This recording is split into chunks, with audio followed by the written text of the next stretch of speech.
Ponovo moram sustav srediti na standardni oblik. Ovdje se nalaze zagrade. Dakle, idem raspisati zagrade. -2 sa x-om, -2 sa y, plus 3 jednako je 3 puta x i 3 puta po -2 y. Drugi red, 2 sa x-om, -2 sa y, -3 sa x i -3 sa y. Jednako je 0. Poslažimo x-ove na početak. Imamo ovako, -2x, 3 prebacujem preko, -3x, zatim y -2y i plus 6y. Jednako je, a broj 3 je sam, ide preko, bit će -3. Drugi red, 2x minus 3x, y mi tu već jesu, to su -2y i -3y. Jednako je, brojeva nema, s ove strane 0. Sredimo do kraja. X-ovi, -2 minus 3, -5x. Y daju mi 6 manje 2, 4y, jednako je -3. Drugi red, 2x minus 3, to je -x minus 1x ili -x i ovo je -5y. Jednako je 0. Sada je sustav sređen na standardni oblik, dakle x ispod x, y, jednako i brojevi. Kako ćemo ovo računati? Iz jedne od ovih jednadžbi izaberem si nepoznanicu koja nema nikakav koeficijent ispred. Dakle, nije 5, 4, 5, nego ovaj ovdje -x. Prebacujem ovako. -x minus 5y jednako 0. -x jednako je 5 i prebacujem preko, to je 5y i ovdje pomnožim sa -1 da bi mi postao pozitivan x jednako je -5y. Ovo će mi poslužiti za supstituciju. S ovakvim izrazom idem u prvu jednadžbu i pišem -5 puta, umjesto x-a pišem -5y, dakle u zagradu -5y i dalje plus 4y jednako je -3. Probajmo ovo sada riješiti. -5 minus 5 to je 25y plus 4y jednako je 3. -3. 25 i 4 to je 29y jednako je -3. I ako podijelim sve sa 29 dobit ću da je y jednako -3 kroz 29. Ovdje učenici često griješe jer pišu 29 kroz -3. Prvo ovaj broj, ovo je razlomačka crta, a ovo je nazivnik. S takvim rezultatom odlazim nazad do x-a i rješavam po x-u. X je jednako -5 puta y je -3 kroz 29. 5 možemo staviti kroz 1 i rješenje će biti -5 minus 3, to je 15 kroz 29. Dakle, rješenje ovoga je par, x je 15 29, y je -3 29.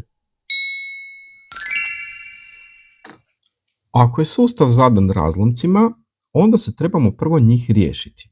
Evo kako je to najjednostavnije. Cijeli red jednadžbe smijem pomnožiti sa zajedničkim nazivnikom. Dakle, nazivnici 2 i 3 to bi bio 6. Kako to radim? 6 skratim sa 2, to je 3, puta x je 3x, plus 6 skratim sa 3 je 2, puta y, to je 2y. I jednako je, često ovdje učenici pogreše, prepišu samo 4, zato što nije razlomak. Ne, piše puta 6. 6 puta po 4, jer nema se s čime skratiti, pa ne dijelim. To je 24. Novi red, ovdje je nazivnik samo 2, pa ću onda pomnožiti sa 2 da ga riješim. 2 nemam s čime skratiti ovdje kao i malo prije, pa će to se pomnožiti u 2x. Minus 2 skratim sa 2 i ostane mi samo 1 puta y, to je y. I jednako je, dakle ovdje ne prepisujem jedinicu, nego moram pomnožiti i taj broj. 2 nemam s čime skratiti, pa pomnožim sa 1, to je 2. Sustav je sređen na standardni oblik.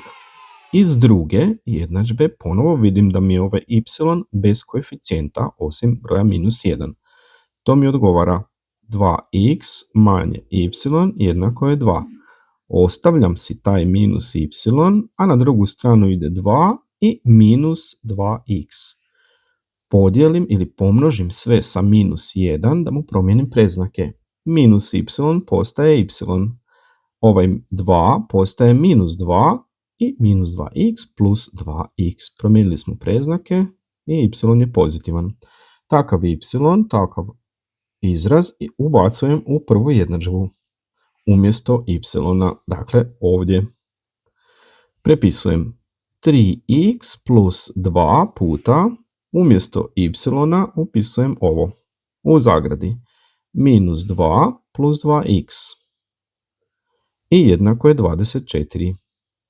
Idemo to riješiti. 3x plus 2 puta -2, to je -4. I imam plus 2, dakle plus 4x, jednako je 24. 3x, 4x, to je 7x, jednako je 24, na drugoj strani bit će plus 4, to je 28. Ako podijelim sa 7, ispast će da je x jednako 4. Ovakav x ubacujem ponovo u y.